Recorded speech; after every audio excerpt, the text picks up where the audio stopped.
Unraveling the Meaning of Cold Winds.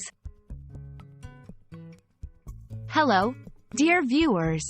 Today, we're going to explore the phrase, cold winds. This expression is not just about the weather. It's rich with metaphorical meaning and usage in English.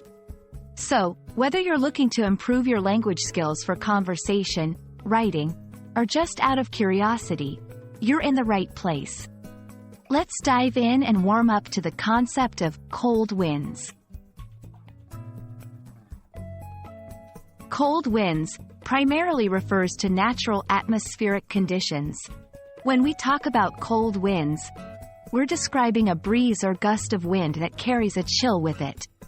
It's what you feel on a blustery winter day when the wind seems to cut right through your clothes. This literal meaning is straightforward, but it sets the stage for more figurative uses. In a figurative sense, cold winds can symbolize a change or feeling that is unwelcoming or harsh. It's often used to describe a shift in circumstances, mood, or attitude that is not favorable. For instance, saying, "The cold winds of the economy have many worried," suggests that the economic climate is becoming difficult and causing concern. In literature, cold winds can be a powerful imagery tool. Writers use it to evoke a sense of isolation, desolation, or the onset of difficult times. When a character in a story experiences the cold winds of despair, the author is painting a picture of deep sadness or hopelessness. In speeches and everyday conversation, this phrase can add drama or gravity to a point you're making. It can make the listener feel the importance of what you're discussing, giving a sensory experience to conceptual ideas.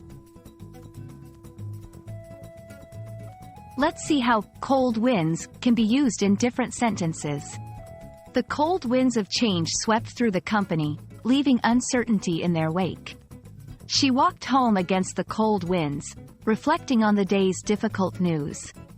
As the discussion grew heated, a cold wind seemed to pass between the two friends, signaling a growing rift. When using cold winds, remember it's usually metaphorical when talking about anything other than the weather.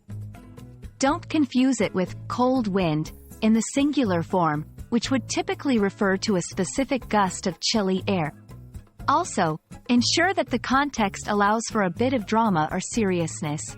Cold winds might be too heavy for a casual conversation about minor troubles. And that wraps up our journey through the phrase, cold winds. Whether stirring the leaves on an autumn day or chilling the economic forecasts, this phrase carries with it a weight that can enhance your English expression. I hope this video has been enlightening and that you can now use cold winds with confidence in your conversations and writings. Stay warm out there, and see you in the next video.